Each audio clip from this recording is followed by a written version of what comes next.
Hi, I'm Christy Nelson here with your connection and a look at what's happening in North Texas. We're going to start with a look at our weather. Meteorologist Kevin Smith is here on a gorgeous day. Yes. Anything going on out there?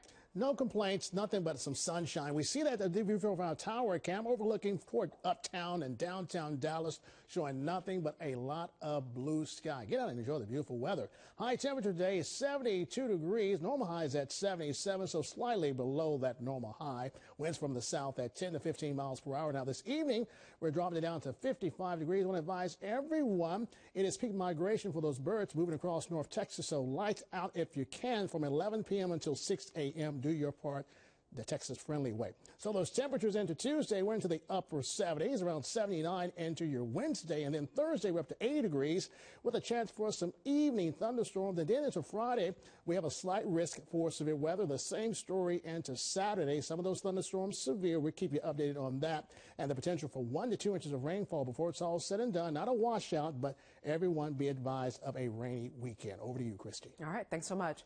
A tow truck driver was hit and killed by a driver who fell asleep last Tuesday, and now others in the tow trucking industry are using this tragedy as a time to raise safety awareness. 27-year-old tow truck driver Mohammed Abu died from his injuries one day after a driver hit the back of his tow truck. The crash happened in Grapevine, and police say a person who was driving a work truck told them that he fell asleep and he didn't wake up until he felt the impact. Abu Rub had major injuries and died on Wednesday. Police say there could be charges.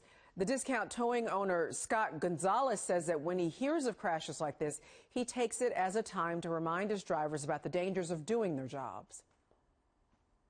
We have safety meetings and just trying to reiterate to work on the safe side and not the traffic side, and always have an escape plan or something in my head. I will try to, if something's coming or whatever, you always never turn your back to traffic. And you just figure out if something does happen, which way you're going to jump. Gonzalez says drivers have a responsibility also to follow state law called move over or slow down. That law requires drivers to move over, putting a lane between them and roadside workers, or you should reduce your speed to 20 miles per hour below the posted speed limit. Failing to do so could lead to a fine of up to $1,250 for the first offense. A grandfather of 7 is lucky to be alive after a rare heart event nearly killed him. Doctors say only 15% of people who suffer an aortic dissection survive. And as NBC5's Bianca Castro reports, he is one of them, and he believes that he knows why. It's safe to say Ed Prohaska is one of the most valuable team members at his family's bakery. Watch over my grandchildren while their parents are working, so that's my main function. And of course, I do the Santa Claus thing during the holidays. But all of it was put in jeopardy when what started as a cough led to a severe low back pain. It was a pain like I've never experienced before, and it would not go away. I tried to shake it off. The pain was so bad, he asked his wife Stella to take him to the ER. And that's where doctors discovered a tear in his aorta, the main artery that carries blood from the heart to the rest of his body. Long-term survival is pretty poor if you don't intervene.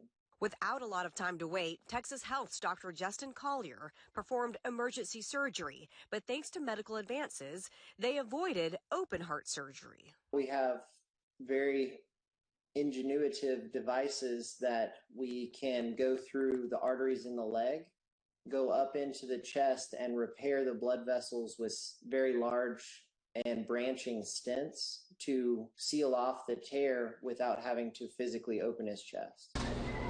After a quick recovery, Ed was back at the bakery, surviving the condition that if he had left untreated, could have killed him within a week. He credits not ignoring his symptoms, his doctors, and prayers for his survival. What God was able to do through these ladies and these gentlemen at the hospital, it's why I'm here, and it's a blessing to me. I just hope I have several more chances to be Santa Claus. Bianca Castro, NBC5. And thanks so much for catching up with The Connection.